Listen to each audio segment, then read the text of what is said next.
Welcome to my channel everyone, my name is Alex and in this episode we are going to review Street Fighter 30th Anniversary Collection for PS4. Just like the title suggests, this game is a compilation of several games. Particularly, it includes 12 classic arcade Street Fighter games, which are the very first Street Fighter, Street Fighter 2 The World Warrior, Street Fighter 2 Champion Edition, Street Fighter 2 Hyper Fighting, Super Street Fighter 2 The New Challengers, Super Street Fighter 2 Turbo, Street Fighter Alpha, Street Fighter Alpha 2, Street Fighter Alpha 3, Street Fighter 3 New Generation, Street Fighter 3 Second Impact Giant Attack, and Street Fighter 3 Third Strike Fight for the Future.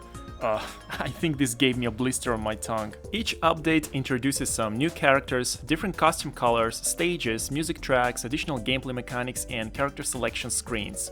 Think MK3, Ultimate MK3, and MK Trilogy. For example, Super Street Fighter 2 Turbo and Super Street Fighter 2 New Challengers is more or less the same game. The difference is that Turbo has different costume colors and the movement is sped up, offering a much faster gameplay. The Alpha series are basically the same game too, with more characters added to the roster with every update. So it's really up to you to pick a favorite version to grind. It's quite interesting to go through each of the games and kind of see the changes and the evolution. I was especially excited to play the first Street Fighter game, which I've never had the chance to play before.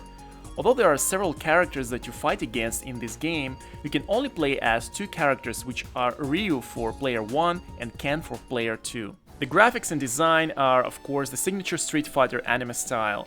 This is as Japanese as it can get. Quite pixelated, of course, but also authentic and nostalgic as f***. There are several display options that you can choose from. You can play the game in either full screen, widescreen, or the original screen. Personally, I prefer how the original screen looks. You can also add filters like TV and arcade, or just turn the filters off, which I personally prefer to do.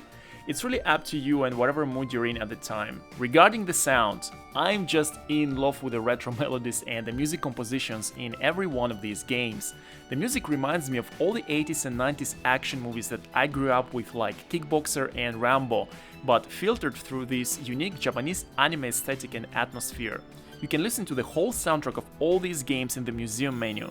The characters yelling out their attacks never gets old. I personally find it hilarious. In a good way. By the way, the main screens and menus are done in HD and are accompanied by some amazing music too.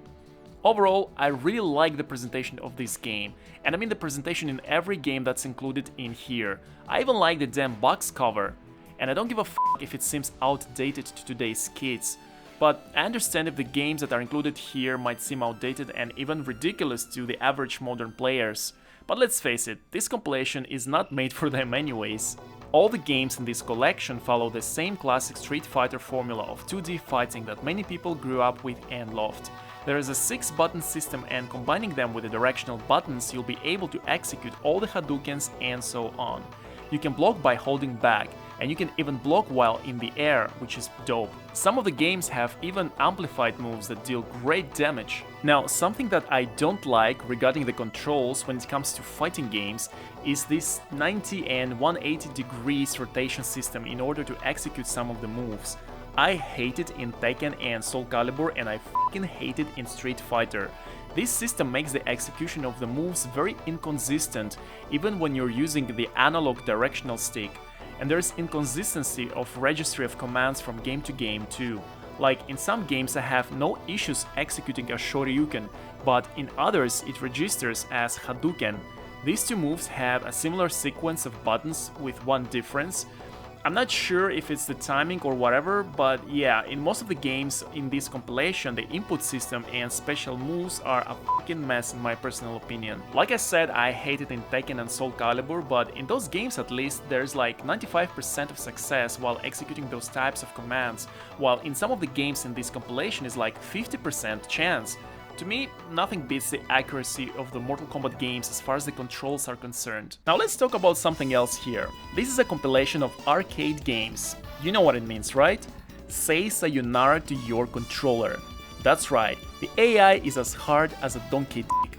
It will drive you insane, especially if you're new to these games and not familiar with the basic mechanics of Street Fighter. This is something to be expected, of course, as the arcade games were designed to drain people of their money. That's why the AI was programmed to predict your every move. You had to spend a small fortune to beat a game like Street Fighter, and often it would depend on luck rather than skill. I think it took me more than 100 something attempts in order to defeat Akuma in Street Fighter Alpha 2. In my humble opinion, arcade games like the ones that are included in this compilation are much more enjoyable if you play against other players. You know, when you can actually rely on your skill. Speaking of playing against other players, the game has an online mode where you can fight against strangers from around the world and kind of live your arcade fantasy. I think this is always one of the biggest selling points for every fighting game nowadays. There are even players that buy fighting games purely to play competitively online with almost no interest in the offline content. The online mode has several options to play here. There are lobbies to join as well as ranked matches, but I gotta say they are not very smooth. I mean, they're playable but noticeably laggy. The one online mode that actually plays really smooth is the online arcade mode. I honestly haven't experienced any problems here. Also, the game offers a practice mode which is really cool and I really appreciate. I haven't played Street Fighter that much in my life, and considering these games are all arcade versions, a practice mode was really helpful. The only thing is that you can't practice half of these games. Like, you can't practice Street Fighter 1 for example. You can only practice 4 of the games on this compilation, but considering that most of the games in this compilation are more or less based on these 4 games, your ass should be covered. The lore is something that I've always loved about fighting games, and Street Fighter has a very rich lore worthy of decades. Street Fighter 30th Anniversary Collection offers you a great museum where you can read the character bios and learn about their backgrounds. And there are so many characters in this game.